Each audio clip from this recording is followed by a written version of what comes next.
Sarmiento, el Aleph argentino, el podcast de la Cátedra Abierta de la Universidad de la Ciudad de Buenos Aires.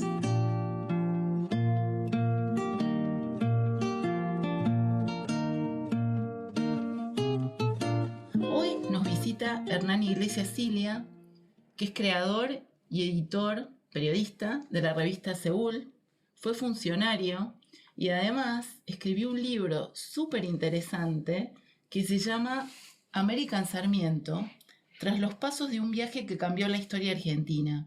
Y un poquito vamos a hablar de cómo escribió ese libro, por qué él cree que ese primer viaje de Sarmiento a Estados Unidos cambió la historia argentina. ¿Cómo surgió la idea de recorrer el camino de Sarmiento en Estados Unidos? Hola, gracias por la invitación. Yo vivía en Estados Unidos y tenía el libro de viajes, que no lo había leído, y una vez un momento lo leí, y muchas de las partes que ocurren en Estados Unidos, o sea, Sarmiento estuvo más de 2 años de viaje, estuvo en Europa, estuvo en África, pero muchas de las partes que eran sobre Estados Unidos estaban cerca de donde yo vivía en Nueva York, y me dio curiosidad empezar a recorrerlos, y después dije, ¿por qué no voy recorriéndolos? Y pensando sobre el que escribió Sarmiento, y se armó un libro así, como en 2 niveles: contar el viaje de Sarmiento y contar por encima mi viaje y mis reflexiones sobre el viaje de Sarmiento. Terminé yendo a Lowell, Massachusetts, a las cataratas del Niágara, a Montreal, a Cincinnati, todo el recorrido que hizo él. Nueva Orleans. En Nueva Orleans no llegué. No llegaste. No llegué, no fui. Que es en realidad porque él en Cincinnati se tomó un barco que baja por el río Ohio, después baja por el Mississippi y está en Nueva Orleans, y de ahí se toma el barco de vuelta para Argentina. Para Chile. Porque sí. no puede pisar. No, me confundí con el otro barco, que también es un libro muy lindo de Sarmiento. El viajecito que ya se entera que es presidente. Claro, se entera que es presidente en Montevideo. Ese librito es muy lindo. ¿Y por qué tenías viajes? ¿Te acordás si te lo regalaron, si vos te lo compraste? Me acuerdo perfecto. Salió una edición anotada en el año 2000 que se hizo famosa porque estaban los diarios de gastos, ¿viste? Y me lo regaló mi amigo Pedro Cifuentes. Es el super tomo del Fondo de Cultura. El Fondo de Cultura Económica. Un super tomo.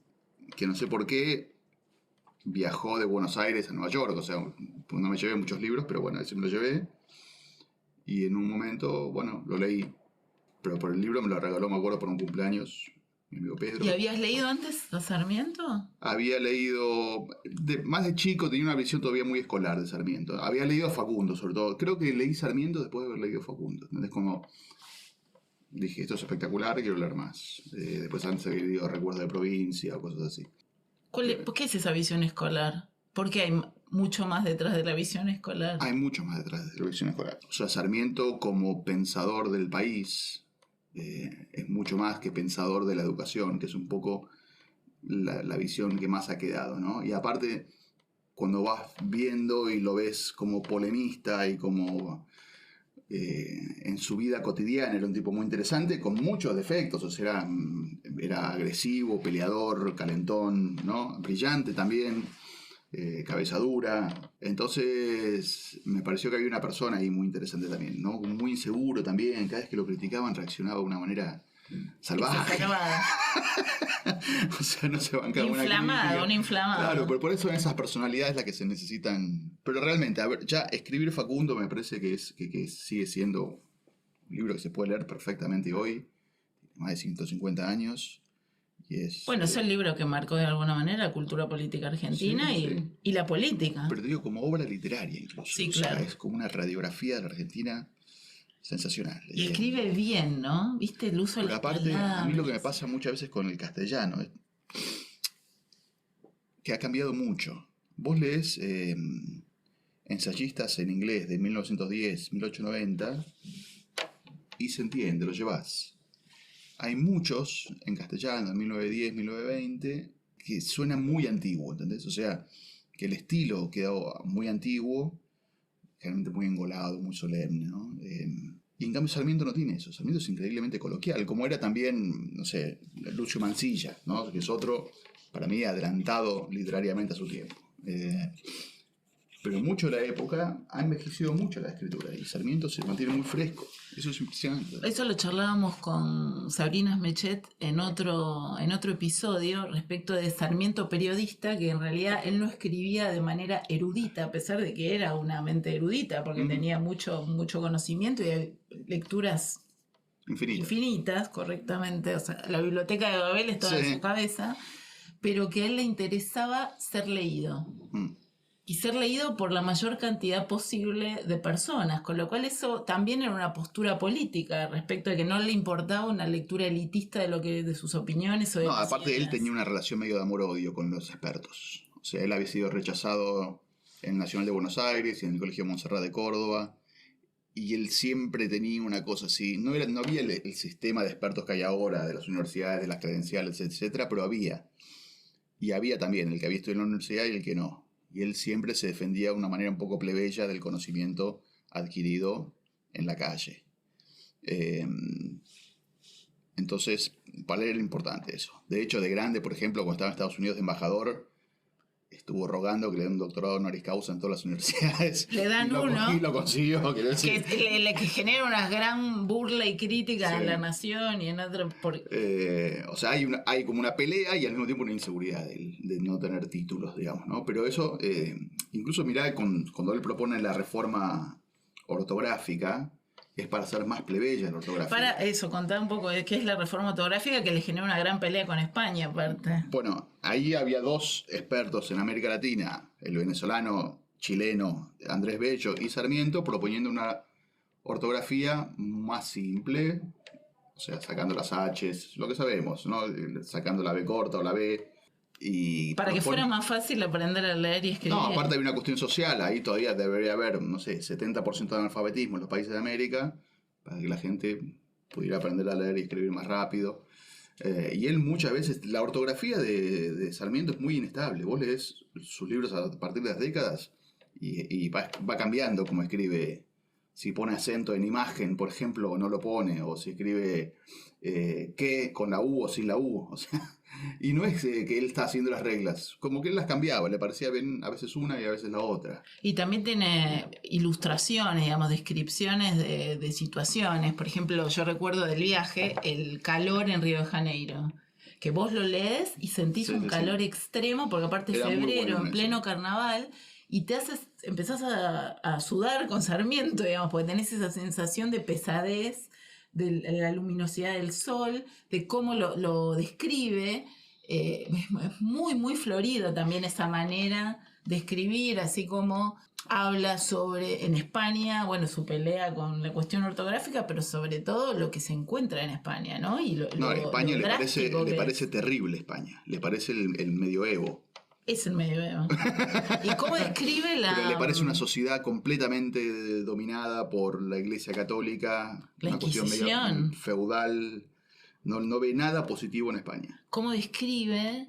Por eso después cuando se enamora de Estados Unidos ves por qué es. A ver, volvamos al viaje, dale. Al viaje en Estados Unidos. Porque él no se trae de Estados Unidos cómo organizar la Corte Suprema o el Senado, cómo funciona, o el gabinete, o las leyes que tienen. A él lo que le impresiona es que en cada pueblo hay un diario, que en cada pueblo hay una escuela, hay una oficina de correos, hay una sociedad civil que se organiza, no hay una gran presencia del Estado, que ahí tecnológicamente era difícil que el Estado tuviera mano de hierro sobre cada pueblo, se organizaba la gente. Y él lo que viene es con eso, ¿no? Y también se impresiona mucho con la inmigración, con los trenes. Yo creo que las tres grandes ideas que trae él no son de organización social, sino que son educación, inmigración y trenes. Y podemos decir que el medio siglo siguiente a la Argentina, los trenes, la inmigración y la educación nos cambiaron como país. No fue el único responsable de Sarmiento, hubo toda una clase de dirigente que compartía esto, pero que me parece que el primero que lo vio, de que no tenemos que ser Europa, tenemos que ser Estados Unidos, en una clase dirigente muy francófila en ese momento, era donde estaba el contenido, donde estaban las ideas, fue Sarmiento. Él estuvo 2 años de viaje y estuvo solamente 6 semanas en Estados Unidos. Y esas 6 semanas lo cambian completamente. Porque él venía desenamorado de Europa. Él justo está en Francia antes de la Revolución de 1848, que tampoco cambia tanto al final, pero como con unas democracias parciales, muy burocráticas, sociedades muy estratificadas. Él decía, en los trenes de Francia hay 5 clases distintas, en Estados Unidos hay 2 y cualquiera puede ir en cualquier lado. La descripción del debate en la asamblea en Francia y la corrupción de que todos los diputados tenían y manejaban empleos y contratos para conseguir los votos es impresionante. Sí. O sea, la corrupción política francesa de la época. Y también le gusta una cosa plebeya a Estados Unidos.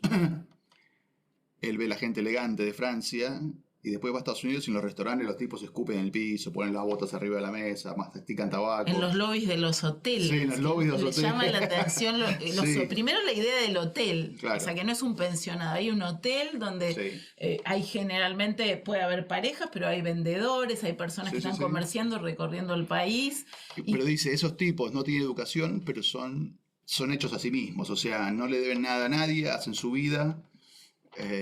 Nadie está preguntándole de dónde vienen, ¿no? En cambio en Francia todavía el lugar social estaba muy determinado por el origen. Es más, mira, lo otro que le llama la atención, así como pero los pequeños detalles, pero son esos pequeños detalles los que construyen su visión, que él dice textual, acá todos los hombres llevan reloj en masa, sí. Mientras que en Francia solo algunos pueden acceder al reloj. En masa, me encantó eso. Sí, él también empieza a ver volumen, mucha gente que tiene un nivel de vida parejo, porque no ve esas diferencias, que se viste, es que todo es parejo, es regular. En un momento también usa la palabra de la descripción, además de decir que esto es un invento de la creación humana, porque esto no es ni Dios, ni es de origen divino, total. Esto lo hace el hombre, o sea que podemos hacerlo, pero además esta idea de que personas como Washington o como Franklin, que eran superdotados, pero finalmente eran personas bien intencionadas y regulares. Y cuando hace la comparación entre la tumba de Washington en su casa en Mount Vernon con el el panteón, mausoleo de Napoleón en Francia, básicamente está comparando una sociedad que se muere, súper elitista, desde su punto de vista, no, obviamente no democrática. Él descubre una forma de autogobierno también, porque si acá la gente elige, paga impuestos, toma sus decisiones, toma decisiones respecto de quiénes los van a gobernar. Pero sobre todo se contagia como de un espíritu, me parece. Hay una actitud ahí de optimismo frente al futuro. Y yo te agrego una cosa nueva, ¿viste? Argentina ni existía. Claro, no existía. Sí. Estamos hablando de 1846, 1847. Y Estados Unidos tampoco, era un pedacito del mapa. Claro. Todavía no habían ganado ni siquiera. Argentina todavía no había ni una grieta en el régimen de la tiranía. Él tiene una visión, o sea, ve una idea, tiene una visión ahí. Sí. Y le gusta mucho la organización agrícola, por ejemplo, por eso después va a tratar de impulsar el sistema más de parcelas en Chivilcoy, etcétera, que tiene un éxito moderado. Pero hay toda una organización social que a él le parece interesante. Igual lo que me impresiona a mí es la diferencia de población. Él cuando recorre Ohio, los agricultores y todo, Ohio tenía 2 millones de habitantes, muchos alemanes. Argentina, que hizo el primer censo 25 años después, tenía 1,5. O sea, Estados Unidos era una cosa nueva, pero ya era mucho más grande que Argentina. 20 millones, ¿sí? Dice que él registra 20 millones. Claro, había 2 millones en un estado nuevo, que era Ohio, y en Argentina en ese momento habría, no sé, 1.200.000 personas, 1 millón de personas en todo el país. O sea, estaba todo por hacer en Argentina. Vos dijiste trenes.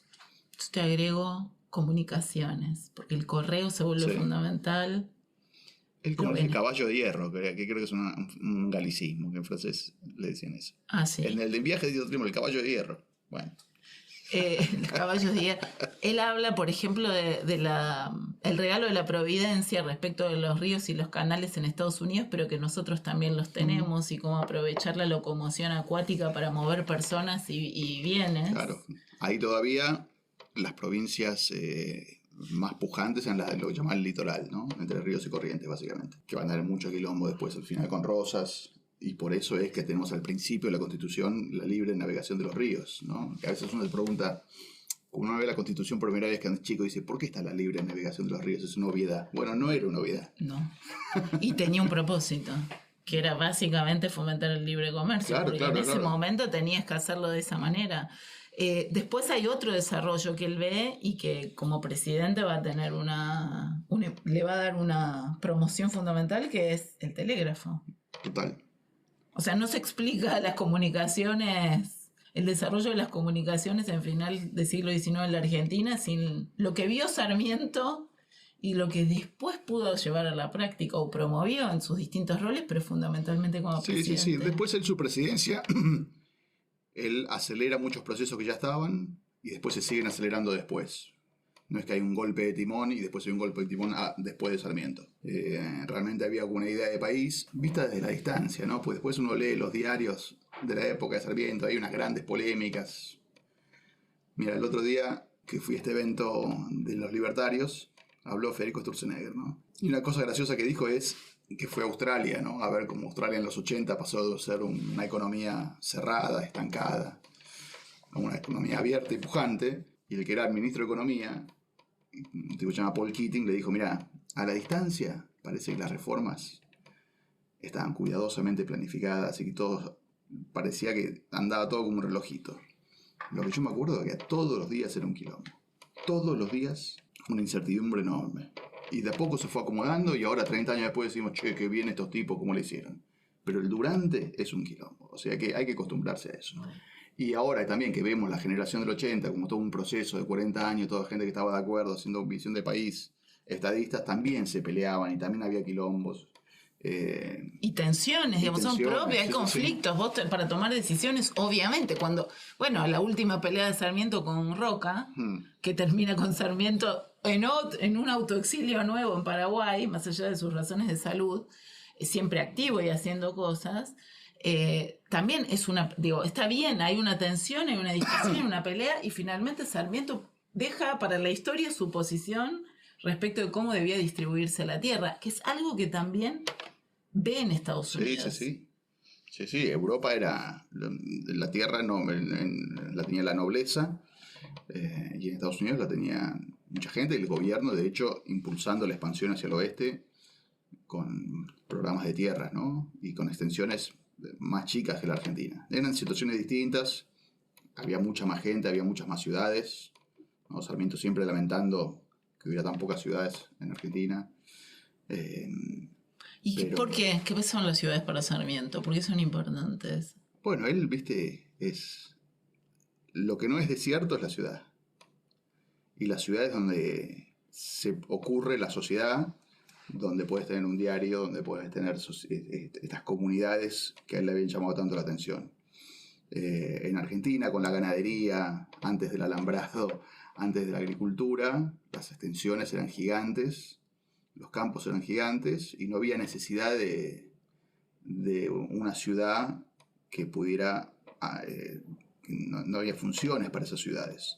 Él habla en Facundo de que cada 25 kilómetros por ahí había una pulpería donde se juntaban los tipos para hablar con alguien cada tanto, pero no había realmente una sensación de tejido social, que para él eso ocurría en las ciudades, ¿no? Era un gran defensor de las ciudades, pero a través también de eso, de un campo con que más produjera gente. Y que produjera. Sí. O sea, la tierra que no se trabaja no merece tener un dueño, por digamos. eso, más agricultura, menos ganadería, que fue un proceso que hizo la Argentina, ¿no? A fines de siglo. ¿Y alguna experiencia personal de cuando te tocó llegar en esta revisión física, experiencial del viaje de Sarmiento? ¿Algo que te llamó la atención que fue igual o cómo lo contó Sarmiento? Bueno, una interesante es que él, cuando está en las cataratas del Niágara, él cuenta que la catarata va horadando la tierra, que es una tierra blanda, entonces la catarata se va moviendo. Dice, antes estaba acá, ahora está acá, ¿no? Como 1 kilómetro de diferencia con respecto a hace unos cuantos miles de años. Y cuando yo fui, ya se había corrido otros 30 metros, ¿entendés? De donde la había visto Sarmiento. O sea que la ingeniería no habían hecho ningún trabajo de ingeniería. No, es que la catarata va comiendo la tierra y se va moviendo un poquito. Entonces dice, estaba pegado al lago cuando surgió y ahora se va corriendo y se corre unos milímetros por año, todos los años. ¿Y en Montreal te acordás que destaca Sarmiento? En Montreal él va a la catedral, va a misa. Y se queda ahí bastante quietito. Como él vio algo también más antiguo en Montreal, más europeo. queda ahí. No habla especialmente bien de Montreal. Ok. Ahora no me acuerdo bien cómo fue la experiencia de la misa, pero era una misa muy tradicional. Bueno, en 1847 supongo que la misa era en latín y muy tradicional. Y nada, camina por la plaza, algo dice, pero ahora No hay ahora melting me acuerdo. pot, ¿no? Ahí tampoco. Ahí todavía no había, y Toronto no existía por ahí. No, Yo creo que a él le hubiera gustado más Toronto que Montreal, pero Toronto es realmente una ciudad a partir de 1880, 1890. ¿Y cuando va a Boston? ¿Vos fuiste a Boston? Sí, ¿Hiciste el recorrido? a él le impresiona más Lowell, que era una ciudad que está a 30 kilómetros de Boston, que era como el Manchester de Estados Unidos, o sea, en el sentido de la industria. Todo esto sin electricidad todavía, ¿no? Y él tiene una visión positiva de Lowell. Muchos escritores hablaban mal del empleo industrial, pero él decía, mira, yo veo muchas mujeres trabajando en estas fábricas. ¿Mujeres? Sí. Ah. Que antes estaban condenadas a vivir en el campo. En la vida doméstica. En la vida doméstica, y por ahí los casaba, ¿viste? Le decían, ¿te casás con tal? Bueno, me caso con tal. Y esto era un trabajo realmente duro, muchas horas por día, pero por lo menos estaban en la ciudad y podían decidir sobre sus vidas, ¿no? Y eso le llamaba la atención, que era un cambio social muy importante, ir del campo a la ciudad a trabajar en una fábrica. En 1846, eso lo veo mucho más, es algo que se ve mucho más, es más común en 1910, 1920, 1930. Estos eran básicamente tejidos, ¿no? Tejidos, luego está al lado de un río que agua fuerte, el agua del río mueve las palas y con eso se movían los telares. Y las mujeres trabajaban en los telares como su madre. En telares industriales, su madre en el telar en su casa. Esa conexión no la hice. Pero él queda impresionado con Lowell. Y que tenía muchos críticos, te digo. Por ejemplo, Dickens había ido a Lowell y había hecho la deshumanización total. Y otros también. El tema de la deshumanización, había como una crítica al empleo industrial, como que era algo malo. También es cierto que en Inglaterra, donde había muchísimo empleo industrial, la calidad de vida bajaba de la gente que se iba al campo a la ciudad. Al principio trabajaban 12 o 14 horas por día, trabajaban a los 10, 12 años. Pero aún así, Sarmiento dice, esto es un paso adelante. Bueno, dijiste entonces ahí que hay una polémica en su visión, por ejemplo, en Lowell respecto de la de Dickens. Pero también, no hay polémica, pero hay una descripción diferente que hace de la corrida de toros en Madrid. No sé si tuviste oportunidad de leerlo. Cuando él presencia las bodas reales, la corrida de toros en Plaza Mayor y su posición respecto de la protección de los animales y lo que significa mostrar violencia y sangre, lo que exalta en el humano, claro, el asesinato de un animal o lastimar a un animal sin necesidad más que el placer y el goce mismo de las personas y lo que exaltan las personas. Y el otro que hace la misma crónica pero totalmente distinta es Alejandro Dumas. ¿Ah, sí? Que son compañeros de viaje. Y bueno, hay varios autores. La descripción de Dumas es una descripción, una crónica periodística sin mayor comentario.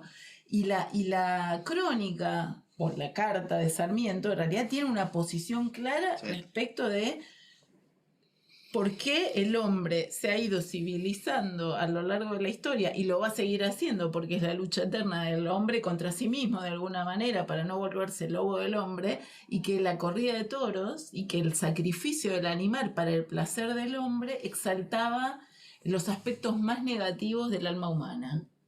A mí me impresiona también cuando va al Escorial, ¿no? El Escorial le parece lo peor de lo peor, la cosa más oscura, medieval. El Escorial es un cadáver, así es, que extrajo, o sea, todas las riquezas extraídas del pueblo español, andrajoso, habla de los mendigos y de la mendicidad como industria, el teatro del mendigo, que aparte es muy impresionante porque si vos lo comparás con grabados de Goya o con muchos siglos antes, cuadros de Murillo, de Velázquez sobre los niños mendigos, es una sociedad congelada. No, a mí me sorprende. 400, hay un libro, 500 años. Yo después leí las memorias de Buñuel, de Luis Buñuel, que crece en un pueblo de Aragón, y él describe, bastante después de Sarmiento, como en 1910, 1920, también una vida absolutamente medieval en lo que hacía la gente para vivir, en los roles sociales, en las expectativas, en la religiosidad. Esto es lo que dice Sarmiento, pero 50 años después. Sí, y es lo que no quiere para no, el país que se Pero imagina. ahí, cuando está en España, todavía no sabe qué quiere. Él Correcto. pensó, él cuando se va de viaje de Chile a Europa, él dice voy a aprender de Europa. A Europa no le gusta. Yo creo que también un poco se enamora de Estados Unidos porque como el modelo que tenía él, y tenían todos sus contemporáneos, que era Francia, y Francia no le gusta, dice me quedé sin modelo. Entonces llega a Estados Unidos y dice, acá está, este es mi modelo.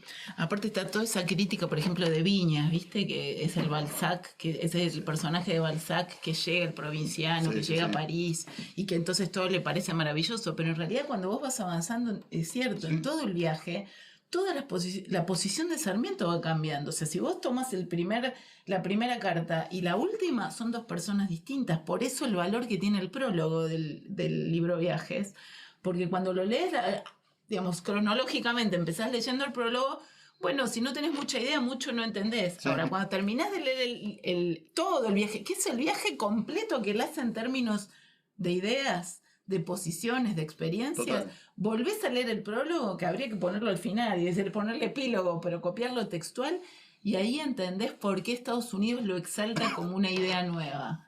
O sea, es algo nuevo que nosotros podríamos encarar y podríamos hacer perfectamente, porque la providencia también nos dio ríos, extensión, bueno, el país de todos los climas. No, y nos liberó de siglos de historia. Bueno, no tenemos monarquía, no Sí. exacto. O sea, no tenemos ese peso, no lo copiemos, ¿no? Exactamente así es. Y vos dijiste educación, pero no te voy a preguntar mucho de educación. Sí te voy a preguntar, porque vos sos periodista, hablamos un poco de la ortografía, hablamos de el Sarmiento escritor. ¿Qué hay que leer de Sarmiento? Si lo querés encarar como escritor, olvídate de todas las cosas que se dicen de la parte de escritor. ¿Qué leo? ¿Qué me gusta? Primero y principal, Facundo, sin duda. ¿Y vos crees que estamos en condiciones de leer Facundo con nuestros problemas de lectura y comprensión de textos? No me ¿Hay parece que leerlo complicado. en la escuela? No, en la escuela no. Ok. Por ahí fragmentos en el secundario, ¿no? Hay libros para mí que tienen su época. Yo agarré Sarmiento a los 20, no me interesó, o no me sentí, después lo agarré a los 30, y sí, me pareció espectacular. Pero un maestro que está dando clases debería leerlo. Obviamente, un maestro tendría que leerlo y contárselo. ¿Y qué más tendría que leer de Sarmiento? Viajes, sin duda. Es un libro que es interesantísimo, tiene 1000 ideas, es un cronista muy divertido. El viaje en barco es divertido. El viaje cuando paran hay una isla en el sur de Chile, que ya no me acuerdo cómo se llama. Más afuera. Más afuera. Toda esa parte es muy divertida. Cómo describe a los pasajeros. O sea, el ascenso al Vesubio. Que tiene ahí todo supuestamente no sabemos si es un incidente real o lo inventa, porque hay cosas que no sabemos si las inventa. Después hay un momento que se rompe su carreta yendo a Cincinnati con su amigo Santiago Arcos, pero se pierden.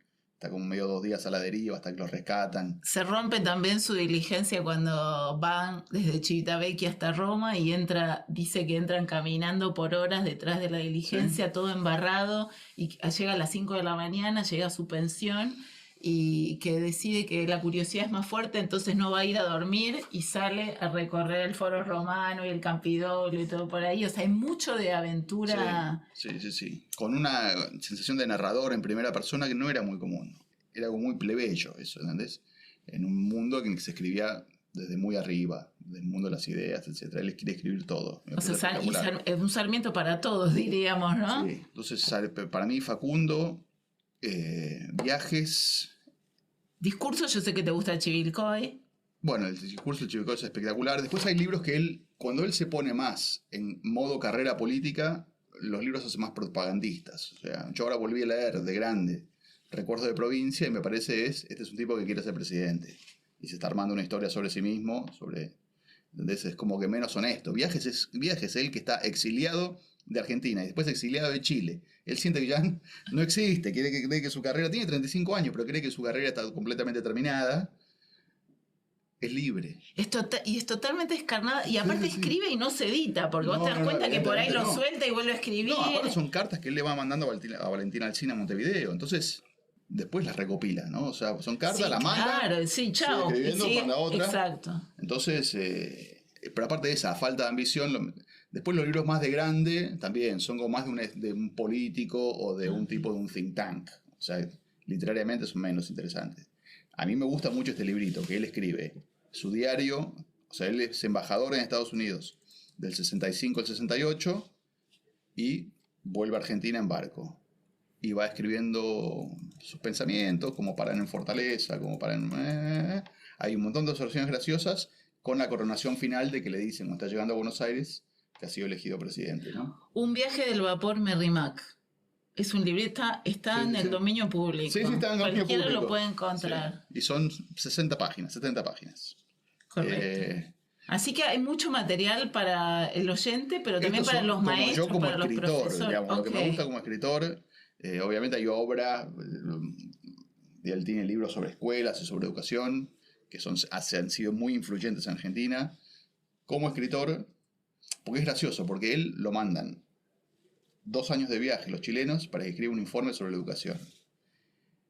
Escribe 800 páginas de crónica de viajes, que claramente es lo que le importa, y su informe sobre las escuelas lo hace medio de taquito. Es decir, claramente... Lo termina haciendo, por supuesto, cumple con su trabajo. Pero ya de regreso, dado un año más...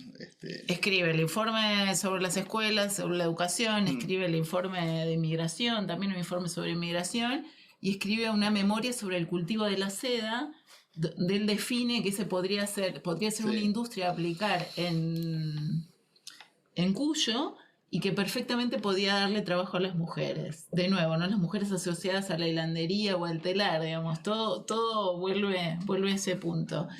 Gracias. ¿Qué diría Sarmiento hoy de la Argentina y cuál sería la pregunta que nos haría? ¿Dónde nos pondría? Me preguntaría qué pasó, ¿no? Él igual se metería en los debates. Sí, yo no sé si preguntaría qué pasó, se pondría a hacer cosas. Sí, ¿no? se pondría a hacer cosas. A romper cabeza dura. Sacaría una revista digital, porque revista de papel no hay, y estaría todos los días tuiteando sin ni hablar. Sería un tuitero.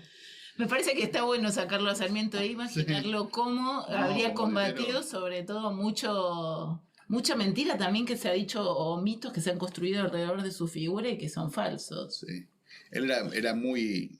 No le gustaba cuando decían cosas de él. No era hospitalario con la mirada ajena. O sea, tenía un problema con las críticas. Siempre que él quería decir esto no es verdad, y por ahí era verdad, o más o menos. Son Está opiniones, bien, pero no le esquivaba el culto al debate y a la polémica. Y es una actitud profundamente democrática. Sí.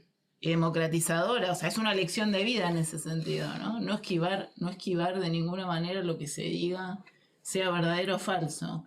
Debatir siempre. Hay una anécdota, creo que, no sé si no es el día que hay un atentado contra él, pero no recuerdo, pero hay una anécdota cuando él es presidente que tiene una larga discusión con Vélez Sarsfield por el Código Civil y se encierra y le lleva todos los argumentos a Vélez Sarsfield para explicarle por qué él estaba equivocado, o sea, Vélez Sarsfield y Sarmiento estaba en lo cierto. O sea, que nunca te iba a dejar un centímetro de... Digamos, no saldaba las discusiones. Intentaba ganarlas. Pero bueno, Vélez Sarsfield por ahí dijo, vos dejate coquetear con mi hija. Eso es para otro Sarmiento y sus mujeres es para otro episodio. Vamos a hacerlo. Que también, bueno, demuestra su pulsión de vida. O sea, una persona de una vida intensísima. Que se animó a hacer cosas, incluso, bueno, hasta tener una hija en Chile y traérsela, que la críen sus hermanas en San Juan, porque ya la familia de esa mujer que había quedado embarazada de Sarmiento no lo quería. Y de alguna manera es padre soltero con la ayuda de sus hermanas acá en San Juan. Pero siempre muy torturado. A mí siempre me llama la atención que los dos grandes escritores de Argentina, que para mí son Sarmiento y Borges, una relación con las mujeres de enamoradizo fracasado, ¿no? O sea, en general se enamoran de mujeres imposibles que no le dan bola, siempre sufren por la falta de amor o por los fracasos. Bueno, el próximo podcast va a ser entonces sobre Sarmiento romántico. Sí. Porque obviamente que existe esa faceta y esa historia. Pero está bueno terminar así porque nos saca a Sarmiento del busto de mármol frío de todas las escuelas. Bueno, muchas gracias. Gracias a vos.